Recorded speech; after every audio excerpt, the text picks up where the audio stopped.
Angry Janelle isn't a person you want to get to know very well. I've been mad before, but I don't get angry very often. There is a difference between mad and angry society. Don't tell me they're the same. Mad is a type of superficial anger. You get mad when something doesn't go your way. You get mad when you fight with a loved one. You get mad when you screw up. However, angry goes much, much deeper. Anger is a feeling that can become uncontrollable, simply because it can fester deep inside, even when things seem to be getting better on the surface. You might not even realize how much anger you hold for something until one instance, a matter, a moment, a memory, prompts you to finally examine your true feelings. Anger is the wound that festers long after it should be gone, is the wound that never heals quite right, which begs the question, will it ever be properly healed? Will I ever stop being so angry with you, society? I've only just come to terms with my anger. I'm angry with you because you're just not fair. You take and give freely, but you don't do that on the basis of merit, like the way we're taught opportunity should work. It seems random. And maybe it seems that way because my anger is blinding me to the patterns of the world. I am ignorant. I don't know everything in the world, despite sometimes trying to act like I do. I fear that my anger blinds me often. I'm compelled to speak, and yet I'm afraid to speak at times. I block others' opinions out, yet I understand them as well. I can go through life while still being angry with you. After all, how are you going to argue with me? I don't have a problem with someone I can confront or yell at. Well, at least someone who will yell back at me. You don't care that I'm angry with you. Or maybe you do and I can't see it. The thing is, society, that you make me feel hypocritical. I almost feel like I'm leading a double life sometimes. You taught me that judging people is natural. That putting them in neat little boxes is how you deal with differences. Differences are to be hidden away, not talked about, scorned. They're to be fixed, to become normal. Friends are to be like oneself. In my case, white, Catholic, dressed somewhere in the preppy range, and not always in with the party kids. All around me, we were screaming, fit in with the mainstream, stop being a perfectionist in school, start talking to boys, go to parties, stop reading, don't do all that your teachers tell you to do. I felt that pressure, and I hated how plain I was at times. If it wasn't for one of my mom's favorite jokes, boys are bad, stay away. And one of my dad's favorite mantras, remember, you're on a mission. I know I'd be a very different person today. I wouldn't have found TV. I felt trapped inside my little Catholic middle to upper class bubble, and while I learned many positive things from my time inside that bubble, I knew I needed to intentionally pop it before I went to college. Looking back now, I realized I didn't know myself well enough at the time. I would have fallen into the mainstream had I gone straight to college. At the same time, though I had a few wise people in my life who told me otherwise, you taught me that the most important education happens inside the classroom. So I strive to be an ultra student, taking honors classes and advanced placement classes, taking on all of the stress that came with biting off more than I could chew. But by the end of my junior year, I had enough. I was worn out. I felt done with the constant pressures of not only keeping up with my school's expectations, but with the expectations of my friends and family as well. During my senior year, I decided to take a gap year so I could travel with TPB. Ironically enough, I wasn't educated enough at that time to know that what I really wanted was to escape from you, society. But going abroad turned out to be quite the opposite of an escape. My studies led me to confront you daily. I was scared. I'm trying to leave society behind. What are you doing to me, TVB? I thought. I wanted to run away from all of my responsibilities at school, from all of the sadness at home. I had wanted to get out. But you followed me to South Africa, where I felt more out of place than I ever did at home. It was here where I realized that American society is only one side of the person, and I can't just peel my American label off when I go abroad. In South Africa, I worked with a home-based caregiver named Joy. She and everyone else in the township we worked in was Black. That aspect never bothered me until I realized my own whiteness. I was a minority when I went to work with Joy. Day after day, I heard my outstandingly overt skin draw comments and questions, sometimes in a different language, which Joy then translated for me. I remember there was one older couple. The woman was bedridden, doubly so because they had a second-floor home. The man had prided himself on building every inch of that house. The very first time I visited, we took the woman's blood sugar level and blood pressure. And Joy took that of the man as well, even though he wasn't on her patient list.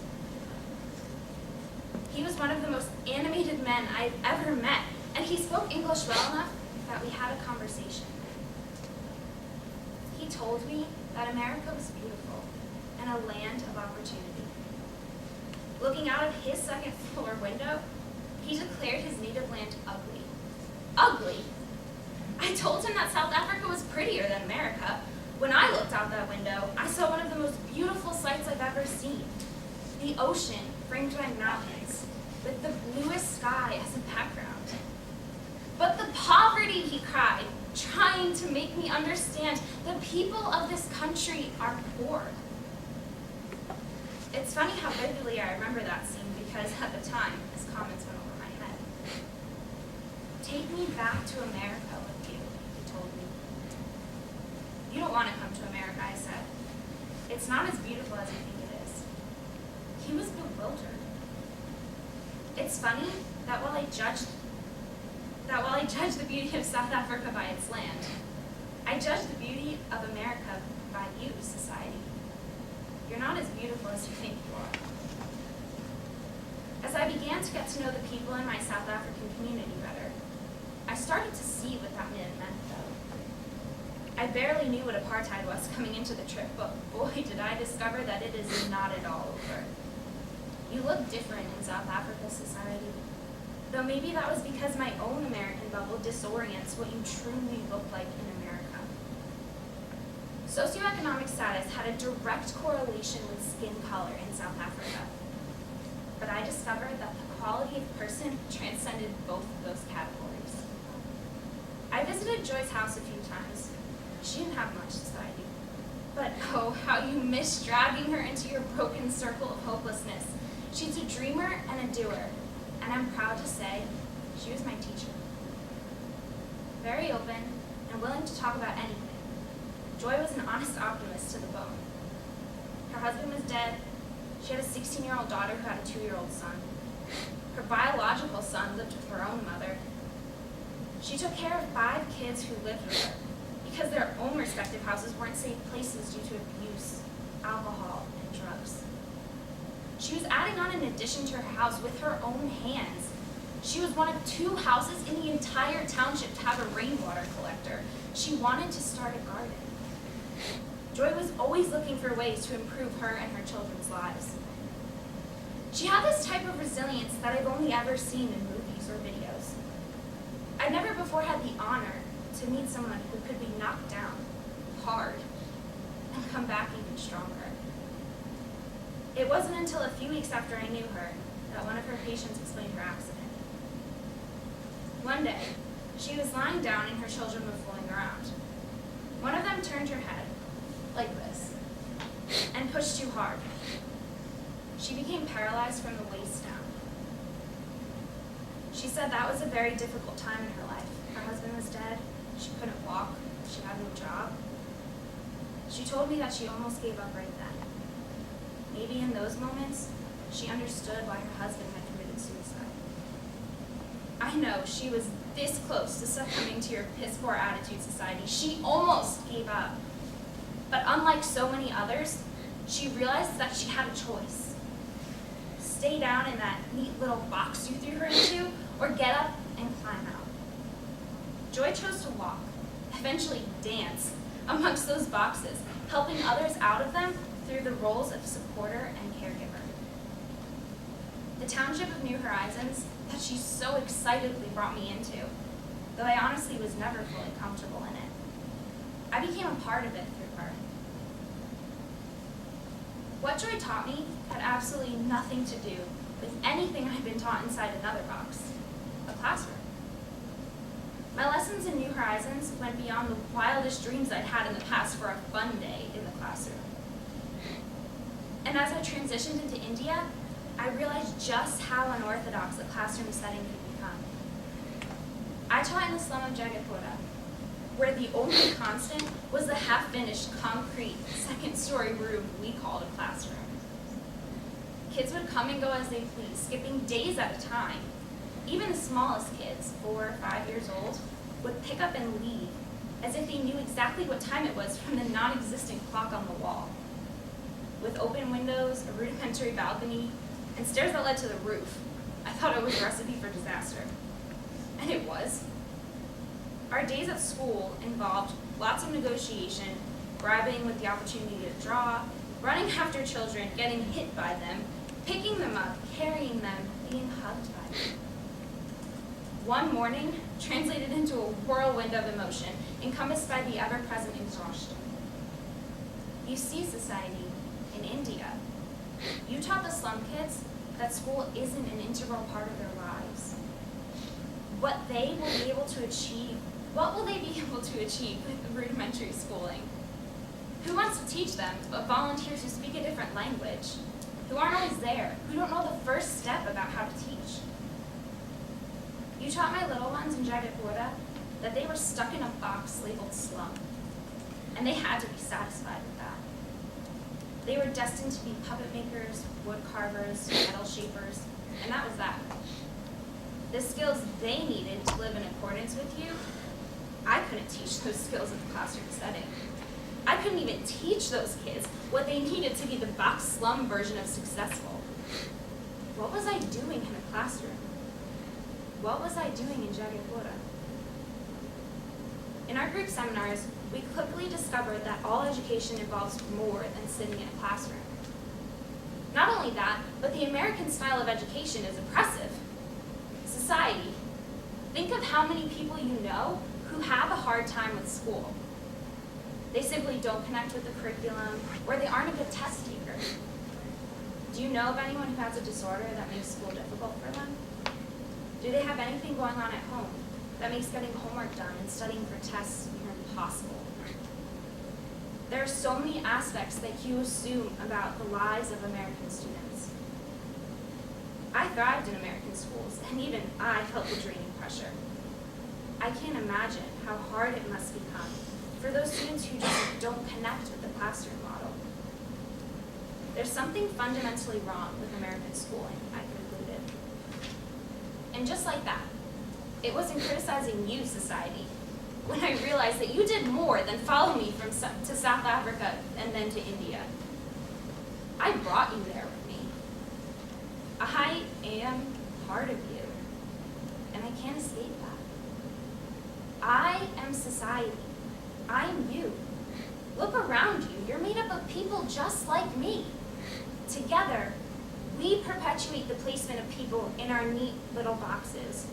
We put the pressure on others to conform to our own standards. We put people down again and again, hoping they stay there, hoping they don't come back, hoping it's us who are pushed forward in this race to get to the top of the social ladder, and forgetting that they are just like us. I was panicked when I saw our sameness, society. Even as I tell you this now, I worry. How can we be so cruel to each other? How can we have people kill themselves, others wishing for a better life, and still others saying there isn't a better life out there somewhere? We've created this dynamic where the less fortunate have one set of problems that leads them to crave being more fortunate, but the more fortunate have a divergent set of problems that exemplifies how unhappy being fortunate can be. Is either better? Being more fortunate is comfortable, sure, but does it make the world a better place to live in? No. And after my units in Thailand and Ecuador about sustainable agriculture and the environment, I wouldn't hesitate to say that being more fortunate actually does more harm to our world than good. What makes our mindset so narrow, society? Why do we have this tendency to boxitize people, to dehumanize them so we can feel better about getting ourselves to the top? And why do we pass that on to the next generation? We generally have such a poor attitude when it comes to anyone but ourselves. It's rare to encounter someone like Joy who lives within us, society. And even Joy isn't perfect. Her first priority was to take care of herself and her family. Sure, she cared for her patients. That was her job. That's exactly our problem. Society, we revolve around economics. Our lives are taken over by jobs and business, and money is the determining factor of satisfaction. Economics is the core of the world as we know it. Think of our own American culture. We go to school so we can become educated enough to get a job. Then we expect to work our way up the payroll or switch jobs approximately 5 to 10 times before we retire. Our benefits, flexibility, and salary determine everything from our dinners to vacations to family decisions. Our entire life, every decision we make has to do with economics. We don't readily realize it because we feel the constant pressure to have a life. Because without money, without a job, without economics, we won't have a life. And we unintentionally hold others accountable to make the same sensible decisions. This creates what we are, society. This creates our normal. And it's in existing in our normal that we can decide what's not normal. We suddenly have the power to declare that drinking river water is wrong because it's different. And differences have to be hidden away, not talked about and scorned. Remember, society? Although when talking about other parts of the world, well, the part of society that I grew up in, we like to not hide the differences, not ignore them, not scorn them, but we love to fix them. It's exactly what we do to individual people, society, but on a larger scale. Our inclination to label things once again takes over. We label countries as developed or developing based on economic factors such as gross domestic product and percentage of people living in poverty as defined by the World Bank. We have government committees, non-government organizations, college majors, company departments, school clubs, all dedicated to improving life abroad in these developing countries. We seek out the differences, call them inferior, and volunteer to temporarily move in and build a bridge or a building, give money or condoms, or introduce the right way of schooling or working. We can't help ourselves. Our good intentions rest upon creating a global economy with all countries involved so that people can reap the benefits of capitalism. What we're only barely beginning to realize now, after decades of these good intentions, are the damages we've caused to other cultures, to the earth, and therefore to ourselves. When I was in India, I wondered how much influence we had, how much damage was done there. I saw ads everywhere, attempts at English signs on every block, Western clothing worn by the men. Don't get me wrong, India was still distinctly India. Was the dust I inhaled with each breath evidence of our decades of meddling? How much of the real India could I see through all that dust? We're a monster society. At the same time we're creating all this infrastructure, we're destroying culture. We're destroying what makes people different around the world. That's why I hate us so much, society. We're missing out on all we have to learn from those differences. And it's a lot. As much as I love economics, as much as its connections fascinate me, the system just isn't working for the world. And if someone in the past has said, systems do not perpetuate themselves, people do, then I have hope. Because we have the power to change the way the world works. We have the power to change ourselves. The progression of my trip this year not only went from less rural to more rural, but from more destroyed to less destroyed by us as well. In Thailand, our tiny village in the mountains controlled their community-based tourism program well. As you can imagine, they controlled it as a community. I wasn't even considered a volunteer, which was different, considering they would be classified as underdeveloped, according to the standards I'd been taught before this year. And as I made my way to Ecuador, I realized the jungle community we became a part of had a similar tourism program as well, but they had taken it one step further. Society. I remember one rainy day when Don Alfonso, the visionary of their program, sat down and explained how it was more than a community-run program. The 8,000-ish trees we helped our host families plant were necessary to rebuild the jungle, to create space for the life that had been lost over the years of deforestation. What a proactive attitude to have. I think of places like the little mountain village of Huaycanco in Thailand and the jungle town of Bua in Ecuador, and I see the hope I was talking about before. Here are the lessons we've been missing because we're too busy attempting to take over the world. We all need to think more like Joy and Don Alfonso. And more than that, we must stop dehumanizing everyone else around us. If we can shift the way we think about the world, our attitudes towards ourselves, society, then our interactions will reflect that shift. And our good intentions actually will have good effects.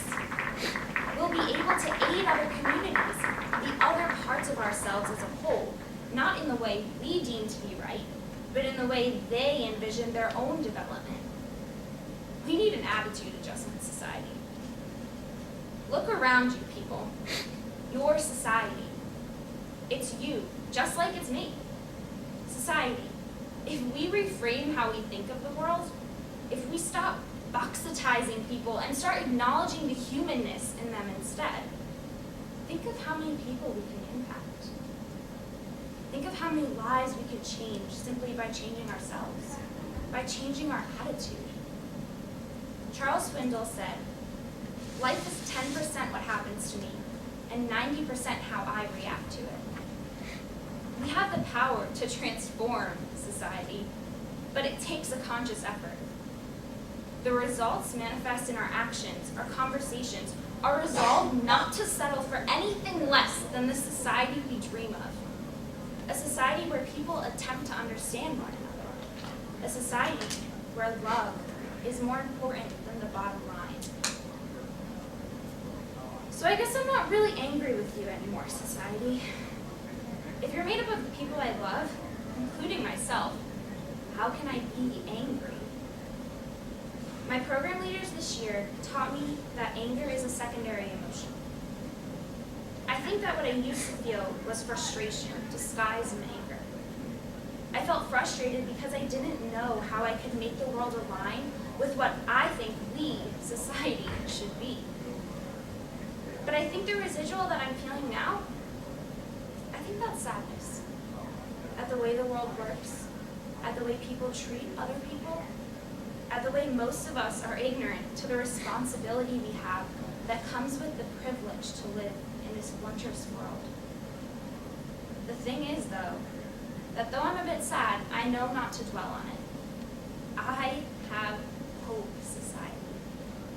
I know now that I can make change possible, first through aligning my own actions with what I want you to become, and then through exemplifying that to create a circle of people around me who strive to become the better, more fully human version of ourselves.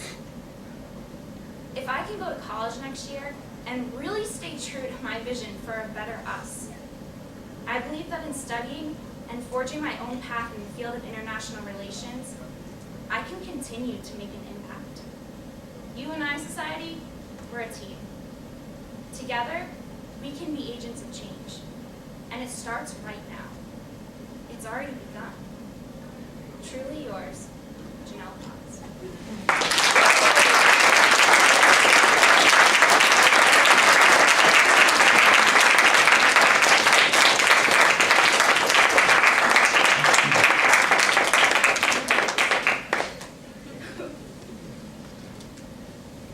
Are there any cookies? I know I kind of put a lot out there.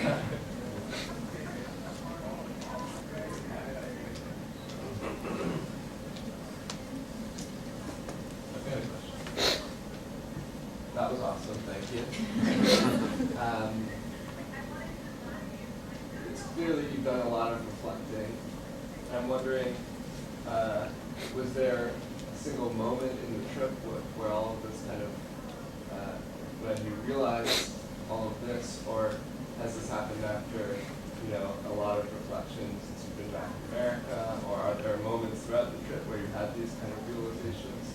What was the process of putting this together for you like? To be honest, it was a hard process. I took economics last year in my senior year, and I loved it.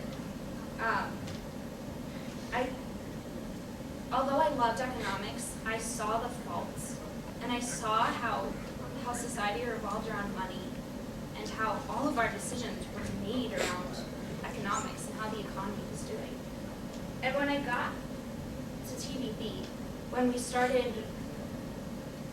conversing in our seminars, I realized that not only did it control my family's decisions, but it controlled country's decisions as well.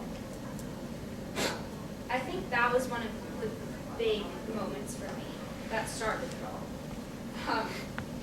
The part that I talk about where we need an attitude adjustment because we treat people so unfairly, that came about as a progression over the trip.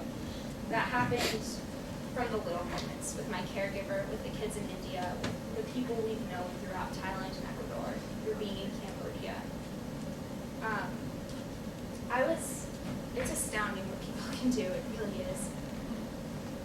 But as far as putting this actual presentation together, we had a 10-day retreat, and for about 7 days, I was working on this project that I hated.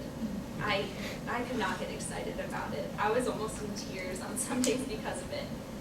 And then I was going through old journals, and I opened to some random letter that I wrote in my journal, and it hit me. I was like, that's it, I'm doing a letter. And from there on out, I just typed, and it came. So it was quite a quick process at the end, but getting to that mindset took quite a while.